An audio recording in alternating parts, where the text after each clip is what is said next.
From the terrible exploitation of our land by corporations to the ridiculous and useless drug war that this country is waging. We are often an afterthought, and that needs to change.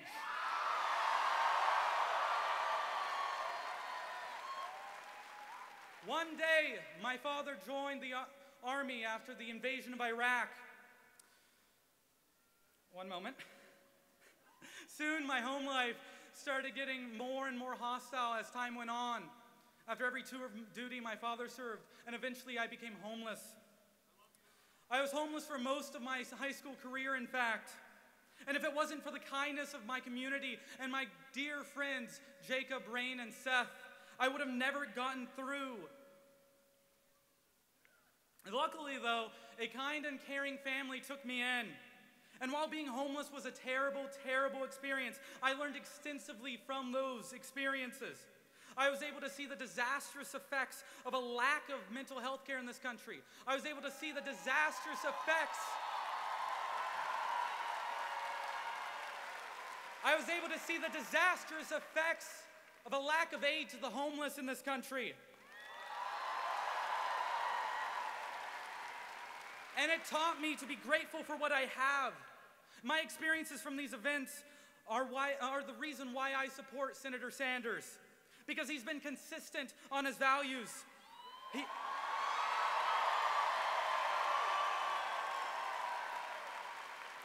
He opposed the disastrous war in Iraq. He opposed the disastrous free trade policies of the 90s. And he opposes the useless drug war that our country is currently waging. And he has been fighting for the people all of his life. He has shown that he is a true man of the people. And the reason why I am on this stage is because Bernie gives us a future to believe in.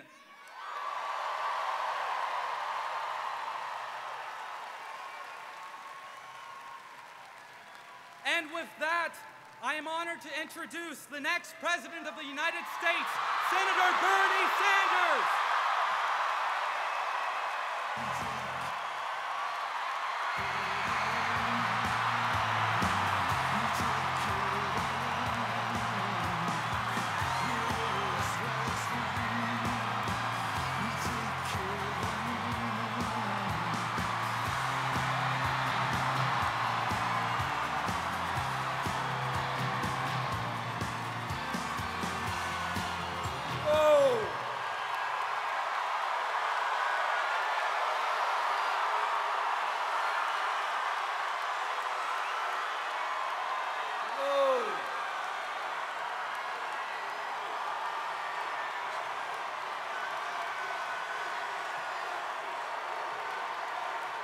Thank you, Seattle.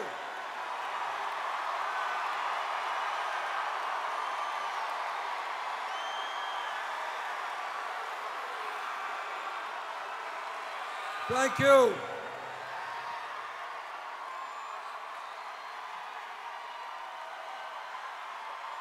Thank you.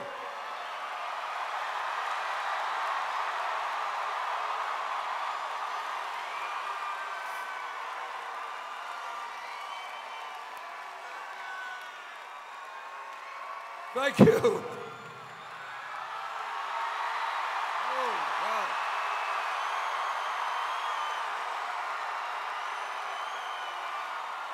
You know, I think Seattle is ready for a political revolution. Oh.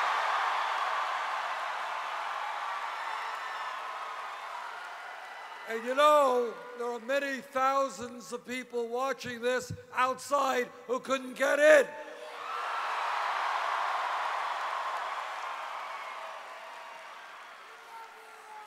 Let me begin by thanking Jim Page, Speck, Eduardo Mendoza, the Eric Verlinde Group, and I want to thank Charlie Atkins for just introducing me.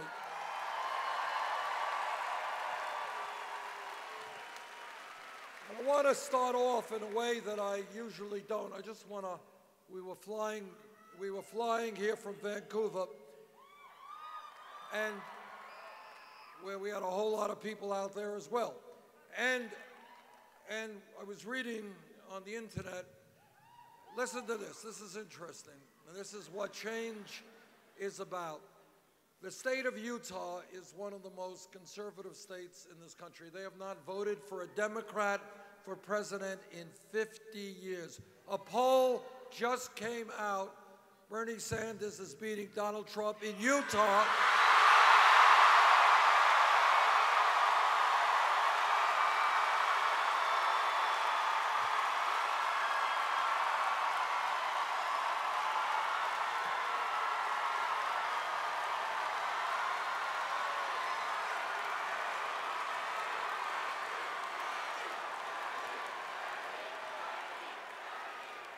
The poll has us ahead in Utah by 11 points.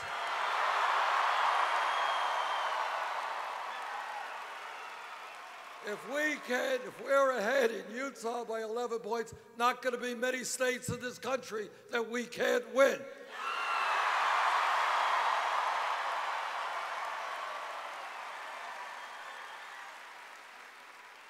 And the reason for that is that the American people are never, ever going to elect a president who insults Mexicans,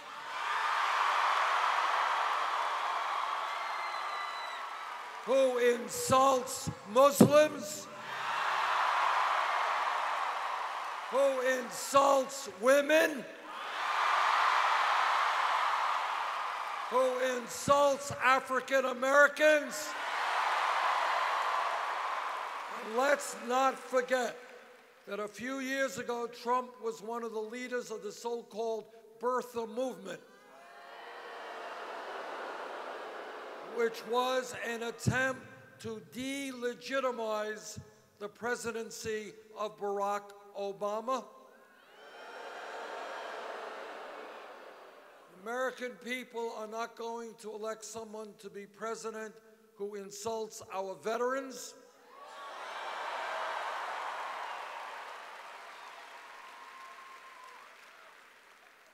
and most importantly, what the American people understand is that we are strong when we come together.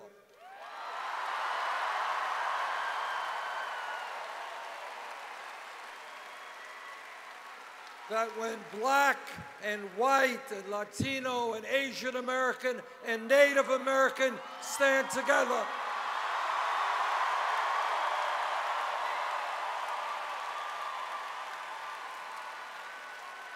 when gay and straight and men and women stand together,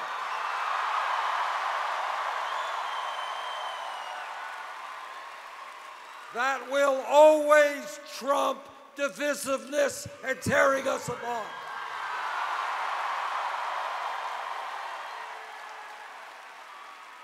And the American people understand that togetherness, helping each other, supporting each other, will always trump selfishness.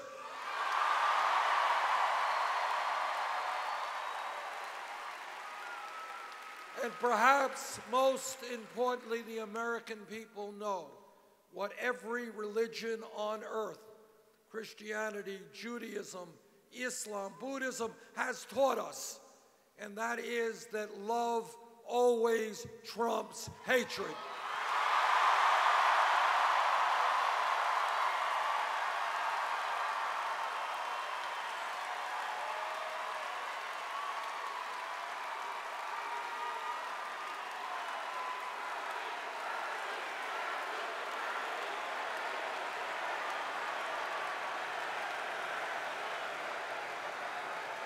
And if we stand together and we don't allow the Trumps of the world to divide us up, there is nothing we cannot accomplish.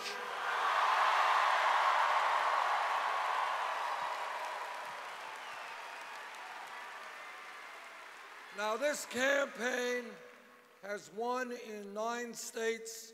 This campaign has the enthusiasm and the energy to carry us to victory, because we are doing something very unusual in American politics. We are telling the truth.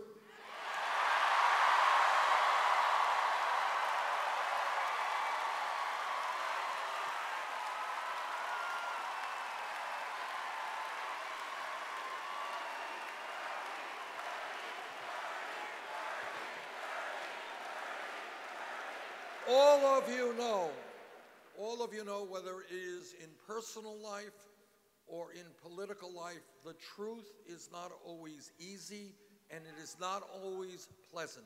But if we are to go forward as a nation, we cannot sweep the major crises that we face underneath the table. We've got to address them. And that's what this campaign is doing.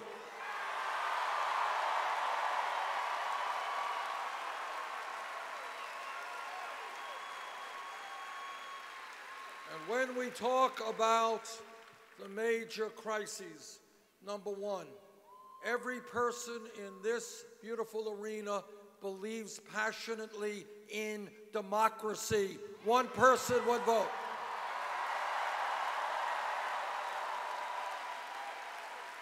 But as a result of this disastrous Citizens United Supreme Court decision, we now have a campaign finance system which is corrupt, which is undermining American democracy.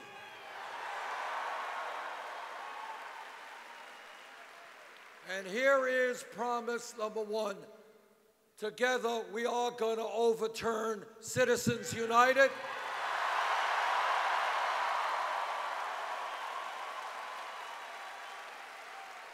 And we are going to move toward public funding of elections.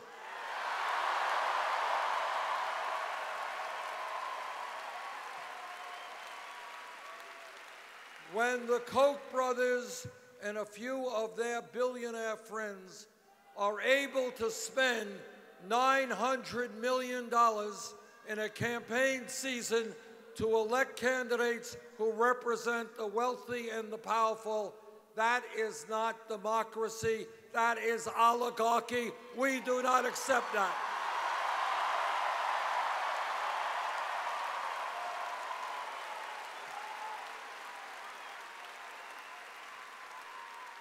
But it is not just the corrupt campaign finance system which is undermining our democracy. We have Republican governors all over this country who are working overtime to suppress the vote. They're trying to make it harder for African Americans, for poor people, for old people, for students to participate in the political process.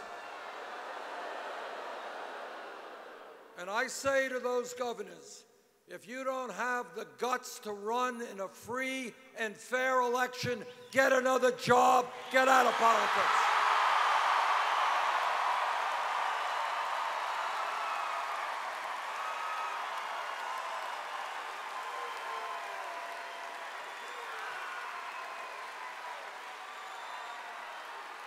Democracy is one person, one vote.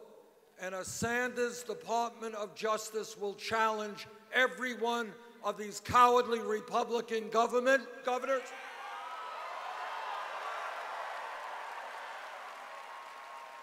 I want this country to have one of the highest voter turnouts in the world, not one of the lowest.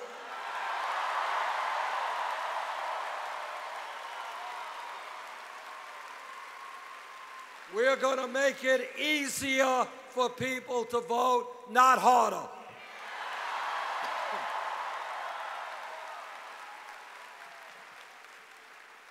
But it's not only a corrupt campaign finance system, it is also a rigged economy that we are going to address.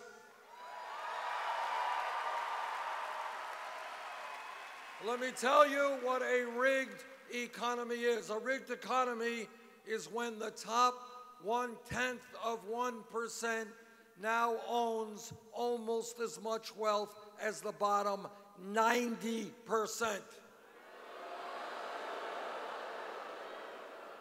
A rigged economy is when the 20 wealthiest people own more wealth than the bottom 150 million Americans, half of our country.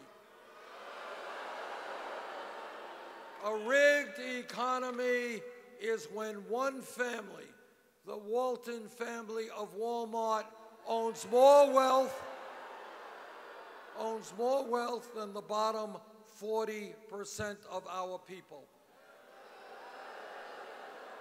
And what the rigged economy is about is this one family, the wealthiest family in America, paying wages that are so low that many of their employees are forced to go on Medicaid, food stamps, and subsidized housing. And a rigged economy is when the working people of this country have to pay taxes to subsidize the operations of the wealthiest family in America. So I say to the Walton family, get off of welfare, pay your workers a living wage.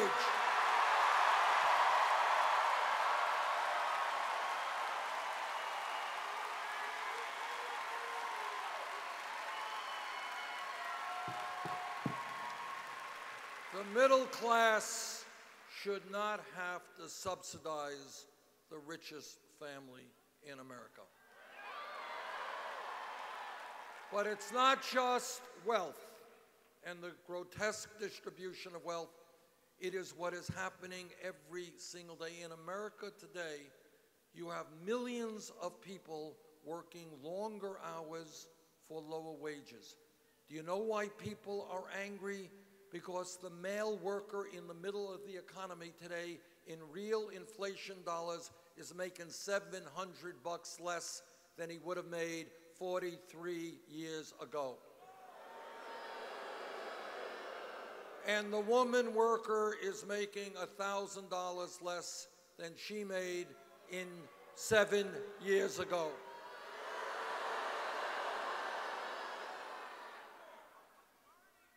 What we are seeing in America today is mothers out working incredibly long hours, fathers out working, kids are out working, marriages are being stressed out, parents don't have the time to spend with their kids. And meanwhile, 58% of all new income is going to the top 1%.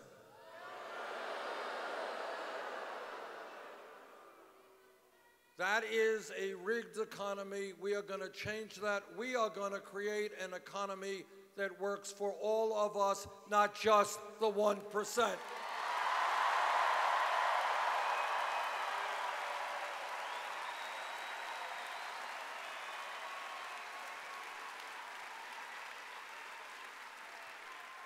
We are going to change an economy in which we have today, shamefully, the highest rate of childhood poverty of almost any major country on earth, at the same time as we are seeing a proliferation of billionaires. That is not what this country is supposed to be about.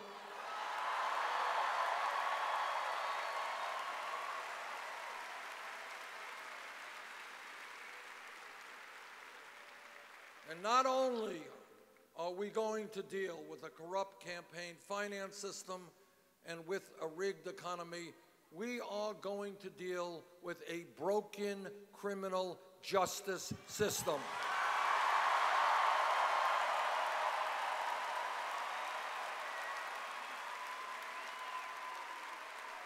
What this campaign is about is urging the American people to think outside of the box, to look at the status quo, not as it has to be, but in ways that we can change it. The reality that we are experiencing today is not the reality that we have to have.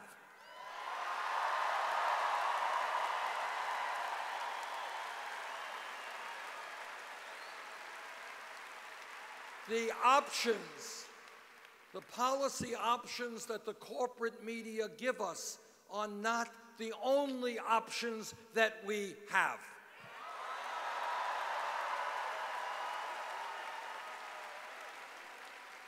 So when we think about the status quo, ask yourselves, how does it happen that in this country, the wealthiest country in the history of the world, we have more people in jail than any other country on earth? Think about it. Think about it. China is a communist, authoritarian country. They don't tolerate dissent all that much. And yet we have more people in jail than China, which is 4 times our size. So here's what I think together we have got to do. We have got to recognize that youth unemployment in this country is off the charts, that for white kids who graduated high school, real unemployment, 33%, Latino kids, 36%, African American kids, 51%. So what we are going to do is invest in jobs and education, not jails and incarceration.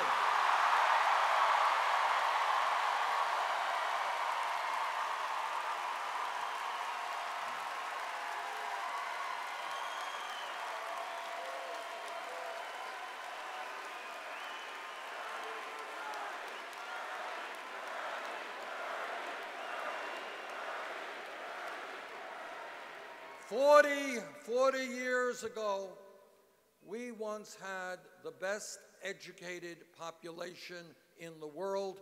We can be that people again.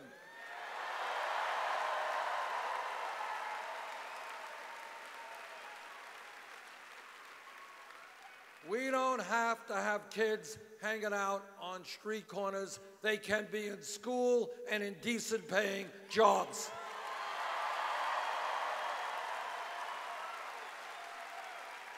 And when we talk about a broken criminal justice system, you and I and everyone else in this country are tired of seeing videos of unarmed people, often African Americans, shot by the police.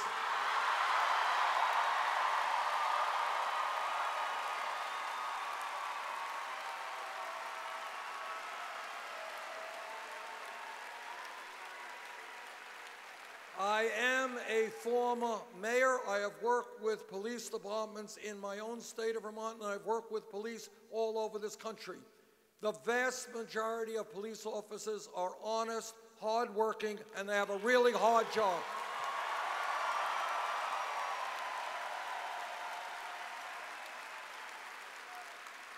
But like any other public official, when a police officer breaks the law, that officer must be held accountable.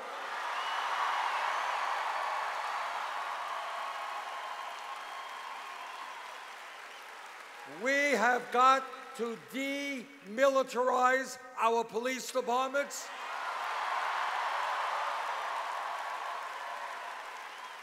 We have got to make local police departments reflect the diversity of the communities that they serve.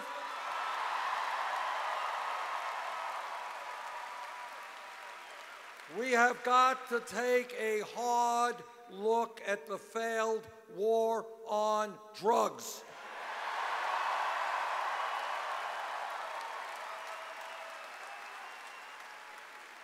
There are millions of Americans over the last 30 years who have received police records for possession of marijuana.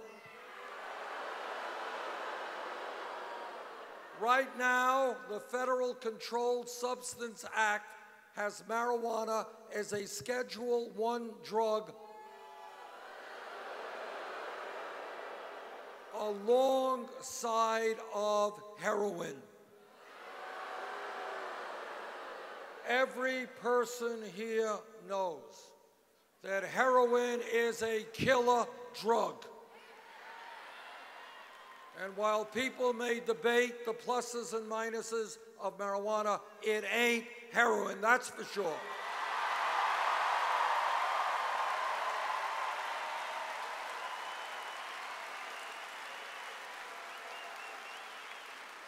And that is why I have introduced legislation to take marijuana out of the Federal Controlled Substance Act.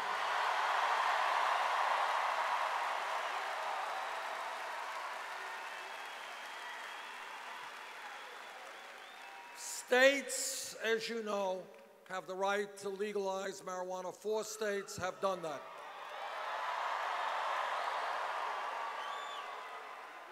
But in my view, possession of marijuana should not be a federal crime.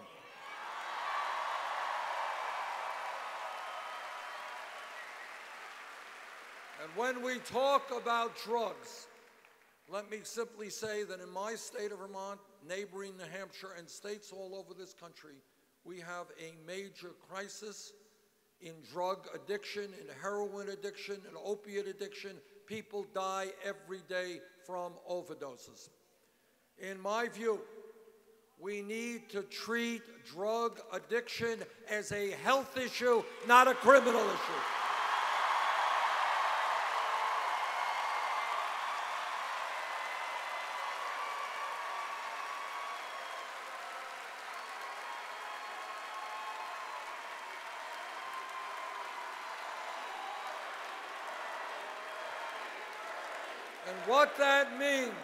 And what that means, and again, this is thinking big and outside of the box. It means that we need a revolution in mental health treatment in this country.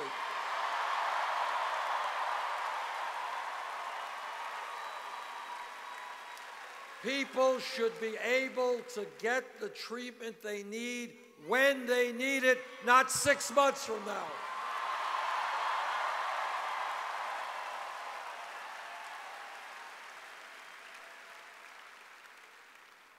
This campaign is doing well because we are listening to the people of this country, not just wealthy campaign contributors.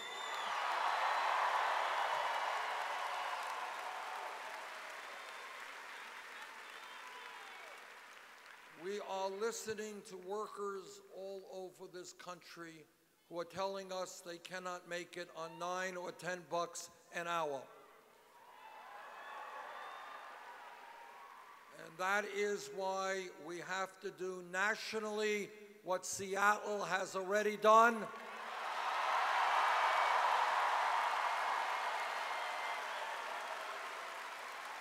Raise the minimum wage to $15 an hour.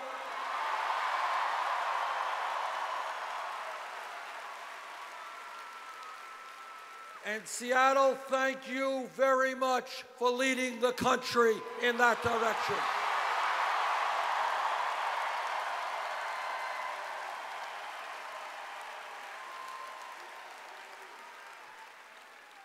Now, what a political revolution is about is not listening to what the media thinks is important.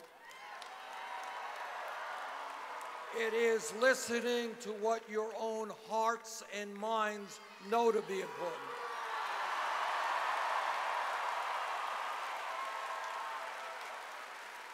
And it doesn't matter whether the media talks about it or not, but the truth is there are millions of senior citizens and disabled veterans in this country trying to make it on $11,000 or $12,000 a year Social Security.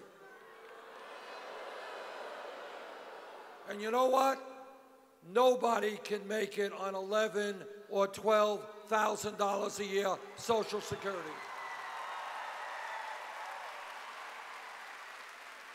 Unbelievably, my Republican colleagues in the Congress, and this is just hard to believe, they want to cut Social Security benefits?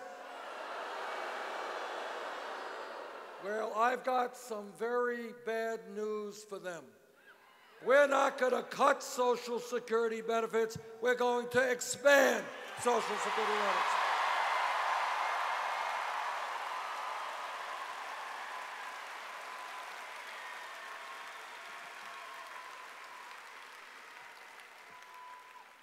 This campaign is listening to our brothers and sisters in the Latino community.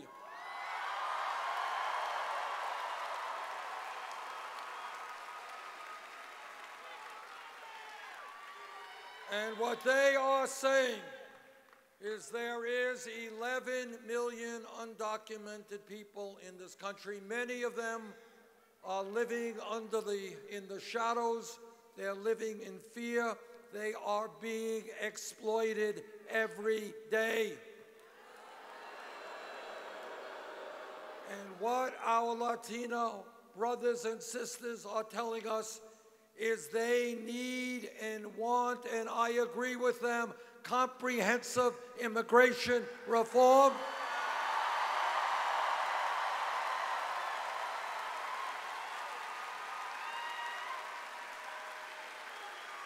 And a path toward citizenship.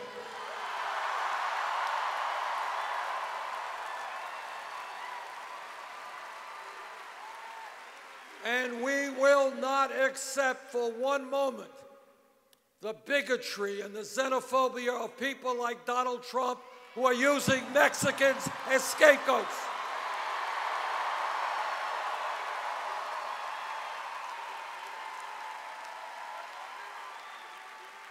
And if the Congress does not do its job and pass comprehensive immigration reform, I will use the executive powers of the presidency to do everything I can.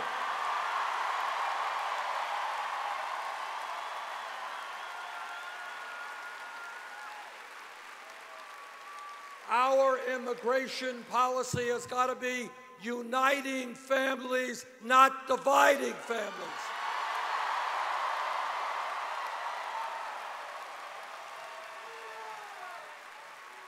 Our campaign is listening to our brothers and sisters in the African American community.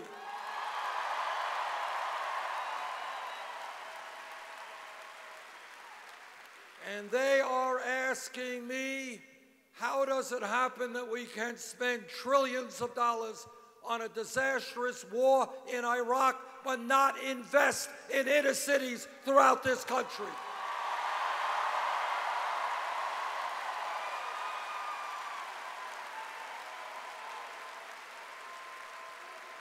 How does it happen that millions of African American children are going to schools that are totally inadequate?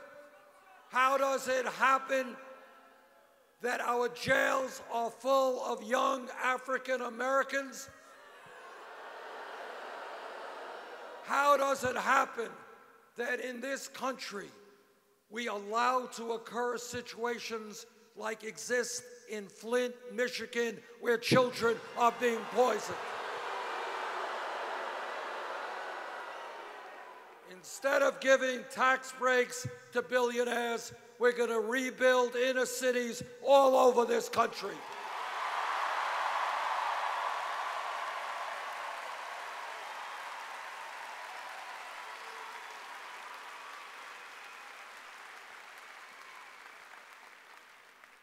This campaign is listening to our brothers and sisters in the Native American community.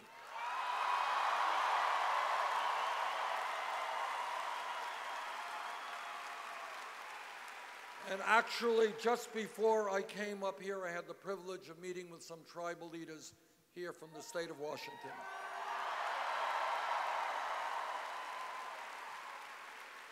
And I do not have to explain to anybody in this room that the way we have treated the first Americans from day one, from before this nation became a nation, has been absolutely disgraceful.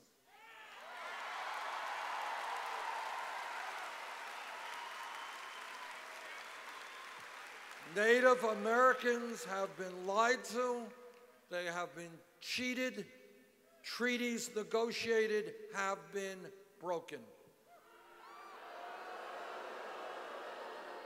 We owe the Native American people an enormous debt of gratitude that we can never repay.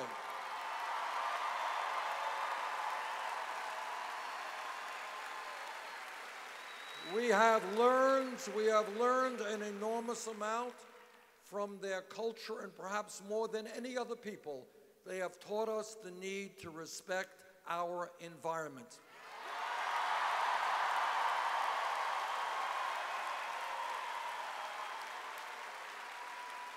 They have taught us how important it is to live with nature, not destroy nature.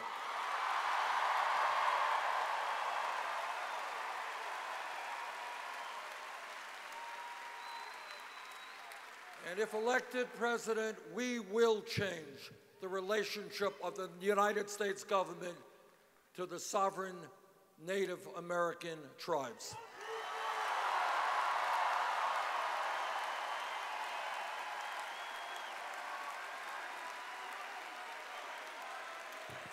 This campaign is listening to our young people.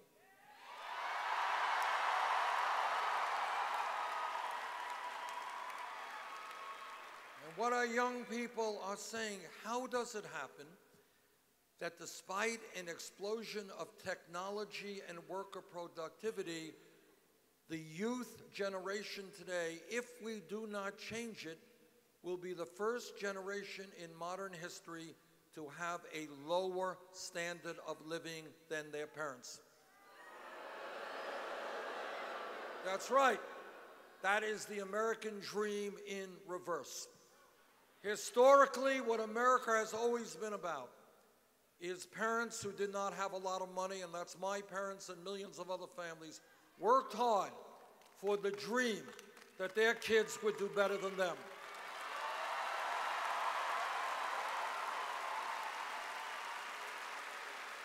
And we together will not destroy that American dream.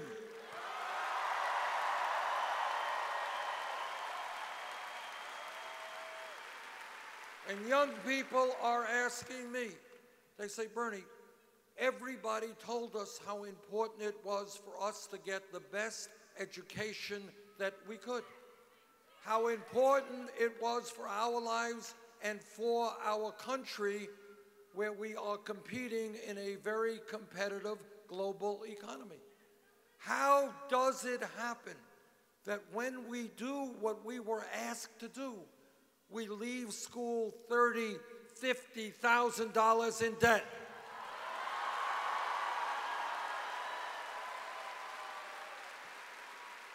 Again, I ask you, think outside of the box, outside of status quo. Ask yourselves why it is that millions of people in this country are being punished with outrageous debt decade after decade. For what? For getting an education? That's crazy.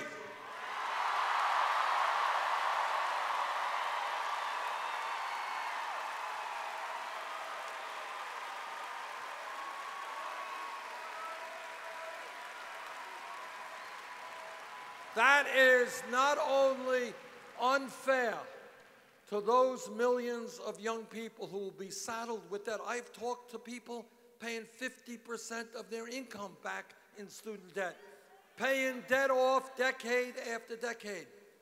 We have got to do two things, in my view. Number one, recognize that the people who fought for free public education 100 years ago were incredibly prescient, and what they did was right. But the world has changed, the economy has changed, technology has changed, education has changed.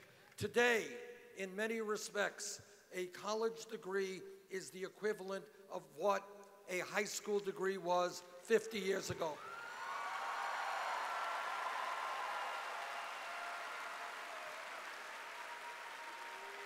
50 years ago, you had a high school degree, you were in pretty good shape. You can go out and get a good paying job.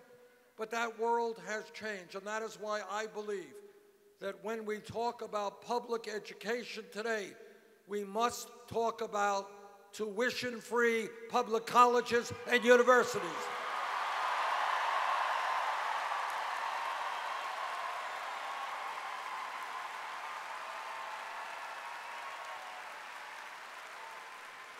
This is not a radical idea. This idea exists in Germany today. It exists in Scandinavia today. You know, I was at a meeting in D.C. It was a meeting, and we were talking about higher education, and I mentioned that in Scandinavia, college is free. And some guy jumped up, and he said, no, Senator Sanders, I come from Finland. It's not free. They pay us to go to college.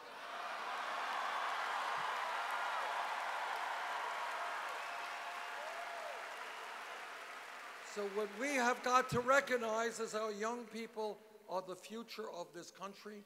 They need the best education they can get, and they should not have to sacrifice their economic future to get that education.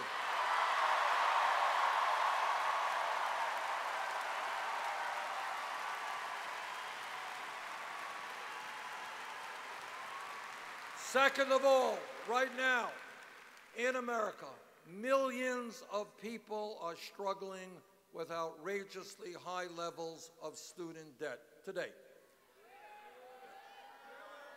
What I believe is that we must give those people the opportunity to refinance that student debt at the lowest interest rates they can find.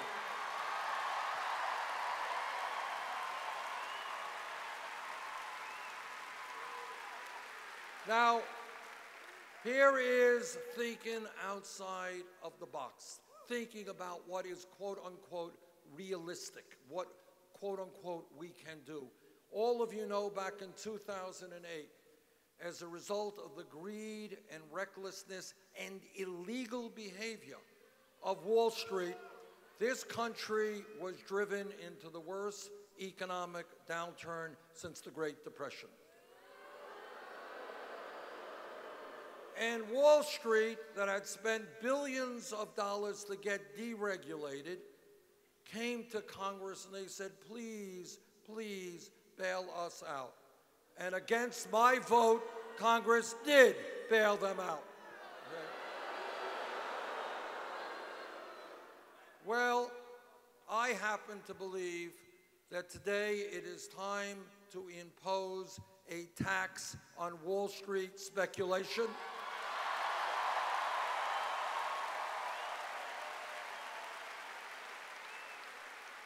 A tax that would bring in more than enough revenue to make public colleges and universities tuition-free and significantly reduce student debt.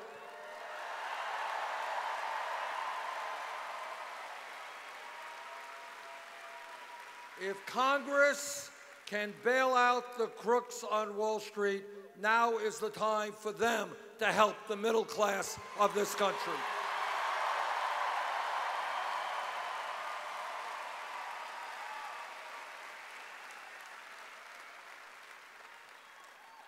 I am a member of the U.S. Senate Committee on the Environment.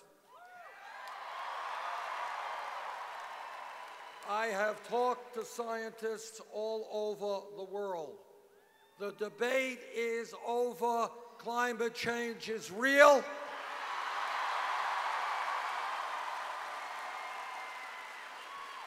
Climate change is caused by human activity. Climate change is already doing devastating harm to our country and countries all over the world. That's the fact. In my view, we have a moral responsibility to leave this planet to our children and grandchildren in a way that is healthy and habitable.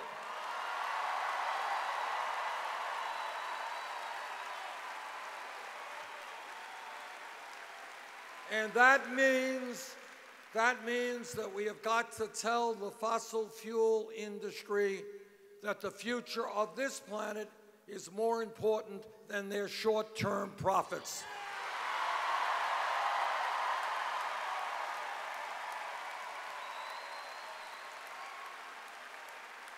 And that means that the United States has got to lead the world, working with China, working with Russia, working with India, in transforming our energy system away from fossil fuel to energy efficiency and sustainable energy.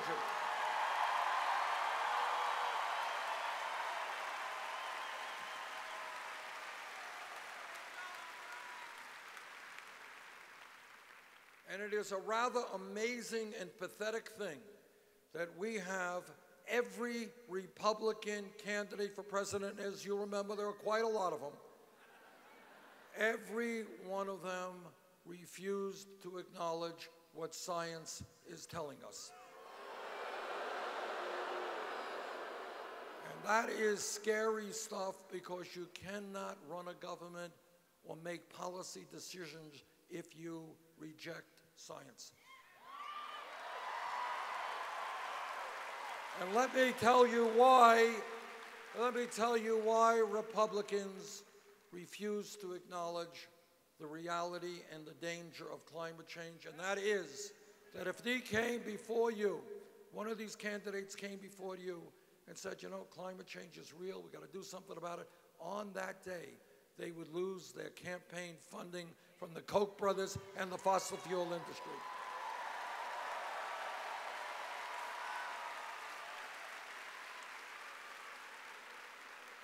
So I say to the Republicans, think about future generations, worry about them, and not your damn campaign fundraising.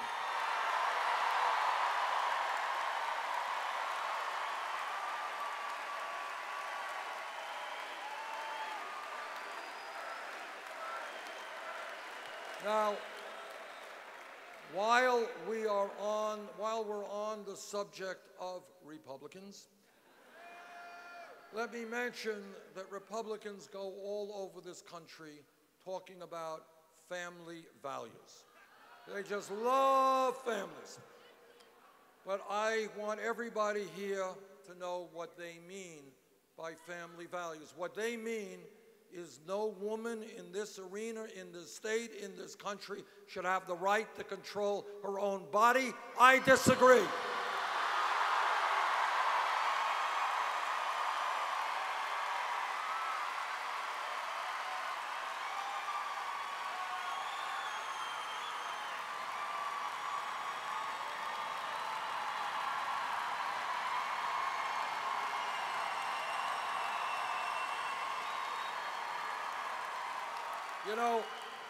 You know, I will not shock anybody here to tell you that in politics today there is a lot of hypocrisy. But on this issue, the hypocrisy stinks to high heaven. And that is because, I'll tell you what it is. Republicans, you know, tell us every day, government is the enemy. We hate government. We want to cut Social Security, Medicare, Medicaid, the EPA. Government is terrible. Government is awful. Get government off of our backs, except when a woman has to make a very personal choice. In that, then they love government, and they want the federal government and the state government and the local government to tell every woman in America what she should do with her own body.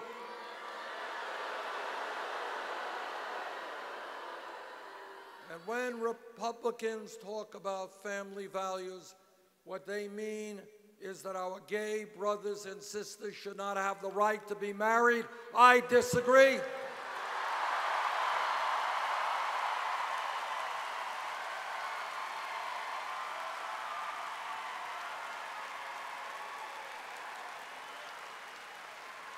Now, thinking outside of the box, thinking beyond where CNN and CBS and ABC want you to think. Ask yourself this question: how does it happen that every major country on earth, Germany, France, the UK, Holland, Scandinavia, Italy, Canada, every country guarantees health care to all of their people?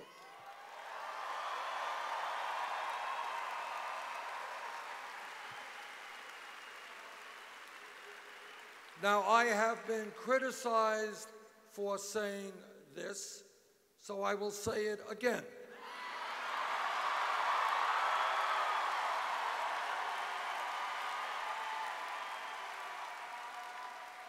I believe that health care is a right of all people, not a privilege.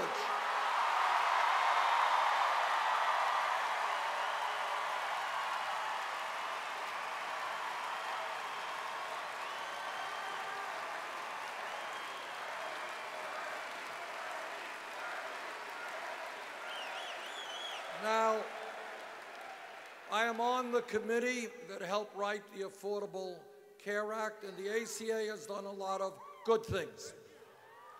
We have done away with this obscenity of pre-existing conditions. 17 million Americans now have some health insurance who previously did not.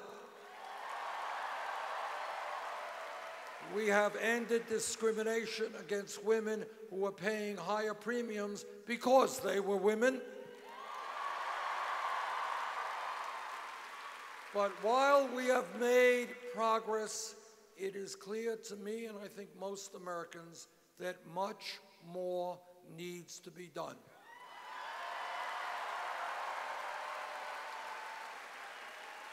Despite the Affordable Care Act, 29 million Americans have no health insurance. Many of you are underinsured with high deductibles and co-payments.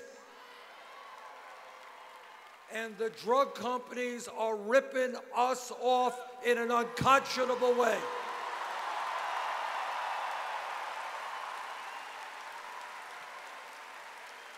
We pay by far, not even close, the highest prices in the world for prescription drugs. People in America are dying because they cannot afford the drugs they need. And then on top of everything, we are spending way, way more than any other country per capita on health care, almost 3 times more than the British, who provide health care to all of their people, 50% more than the French, much more than the Canadians. In my view, the time is long overdue for this country to move toward a Medicare for all single-payer program.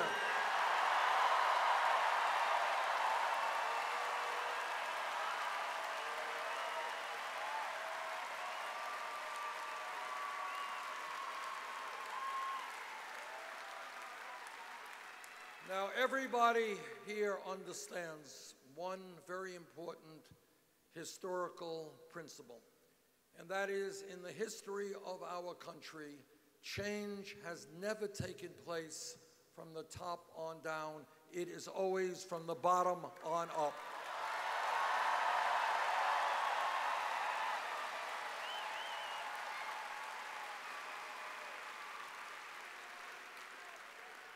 Corporations and employers never gave permission for workers to form unions. Workers fought for those union rights.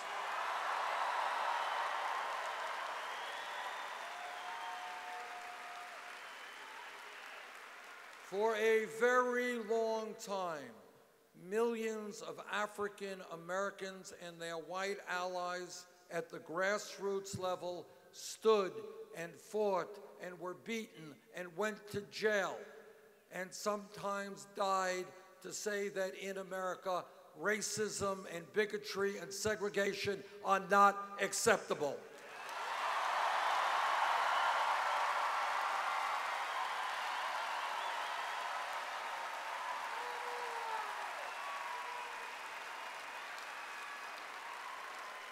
100 years ago, not a long period of time from an historical perspective, 100 years ago, women in America did not have the right to vote, could not go to the schools they wanted, could not do the work they wanted 100 years ago. But women and their male allies stood together, and women went on hunger strikes. They went to jail. Some died, to say that in America, women will not be treated as second-class citizens.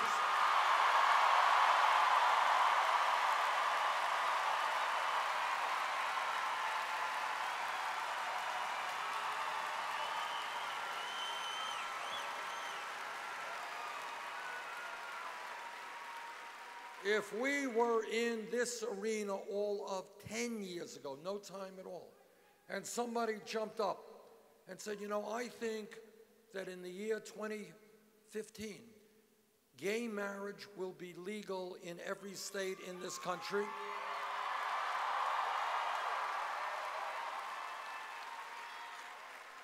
the person next to him would have said, what are you smoking? You are nuts. Can't happen. But what happened is, in the face of enormous hatred and bigotry and opposition, the gay community and their straight allies said year after year, decade after decade, that in America, people have the right to love whoever they want, regardless of their gender.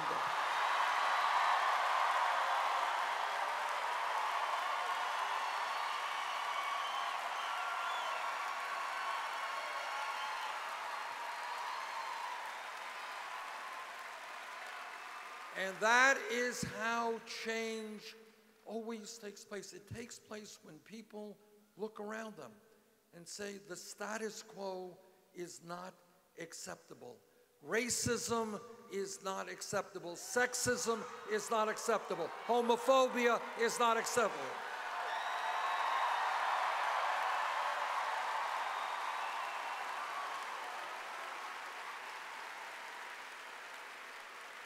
And today, I believe that we are at that moment in our history where the status quo simply is not acceptable.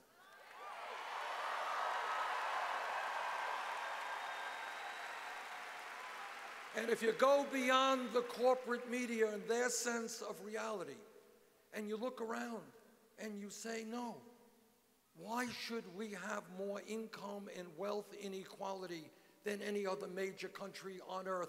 Not acceptable. Why should we have the highest rate of childhood poverty of almost any nation on earth? Not acceptable. Why should people in America have to work 2 or 3 jobs to bring in enough income and health care? Not acceptable.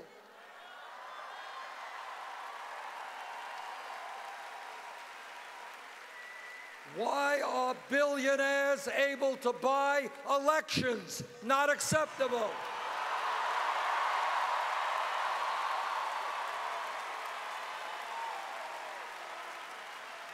Why are we the only major country not to guarantee health care and paid family and medical leave to all of our people? Not acceptable.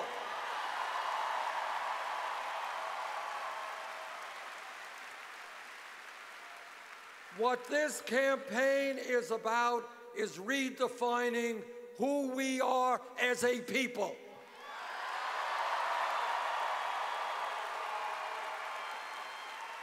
What this campaign is about is rejecting establishment politics, establishment economics,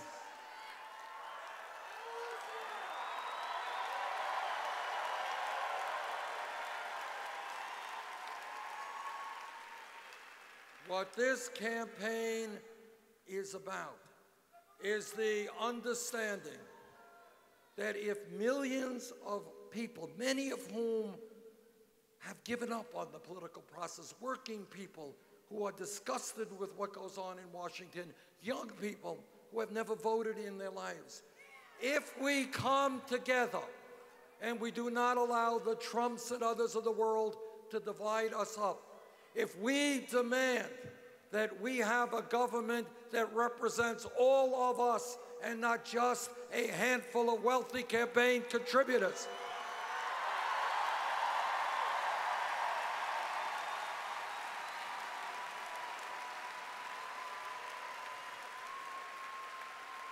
there is nothing that we cannot accomplish. That's what this campaign is about.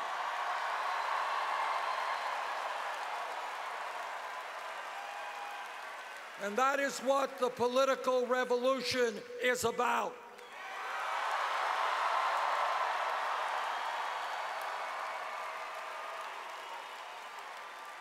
It is about telling the billionaire class and their super PACs and Wall Street and corporate America and the corporate media that they cannot have it all.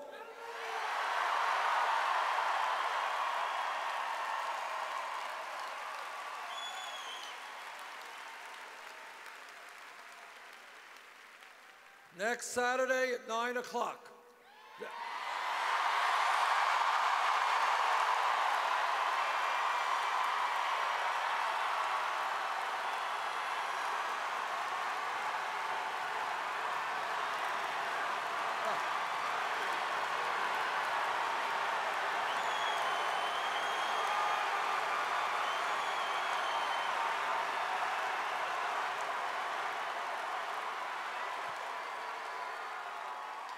See, it looks like you already know about the caucuses.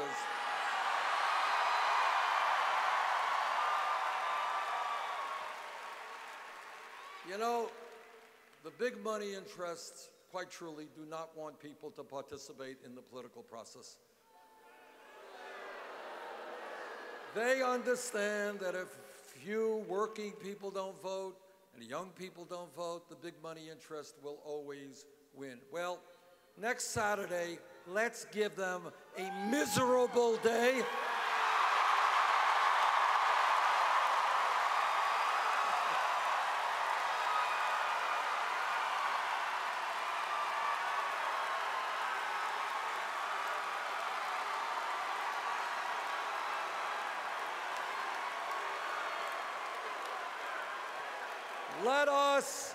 Let us have a record-breaking turnout here in Washington.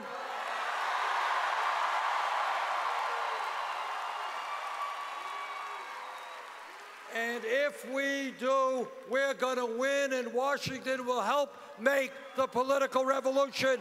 Thank you all very much.